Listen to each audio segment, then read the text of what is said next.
This is A Celtic Yarn. It's a two-player game. It takes 10 to 15 minutes. It's a very puzzling game. As workers in a yarn factory, your job is to untangle a strand of yarn. And what you need to do is untangle the yarn so that a strand originates in one of the dice on the outside of the tangle and includes at least 4 dice and exit through a different side of the tangle. I'll explain in just a minute what that means. For the setup, you take 4 dice and set them to these end caps, and take 5 dice, set them to these chains, and then randomly set them together in a 3x3 square. So here we go. Then you take the 2 yellow discs and put them on opposite sides, and the 2 blue discs, put them on opposite sides. One player is going to play blue, one player is going to play yellow. Give each player an additional die, which they take and they roll. And the player who most recently untangled a rope, string, yarn, or wire goes first. On your turn, you can choose to re-roll your die once, or you can leave it on the face that's already showing. What you do is, let's say this player is going to go and this player is blue. This player would take and roll, and then they can slide it from one of the blue sides in and move those set of dice across.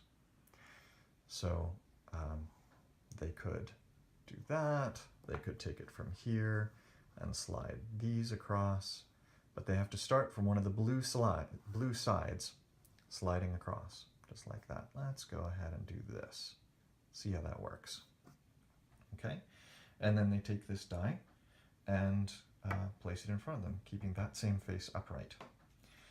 Then the next player takes their turn. They might roll, and this time they're coming from one of the yellow sides, so either here or here. And let's say that they went ahead and did that. So then they take this one out and put that in front of them. All right. So then you alternate turns until the end of the game.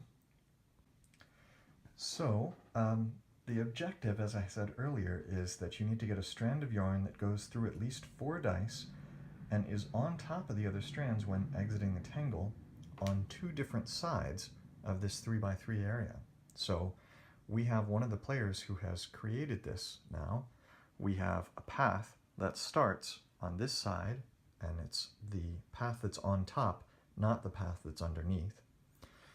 It is on top, it goes through 1, crosses over here, through 2 dice, this is still the same die, through 3 dice, through 4 dice, in fact through 5 dice, and then it exits on a different side, and it's gone through 5 dice, and it exits on top on both sides. That player would then win the game.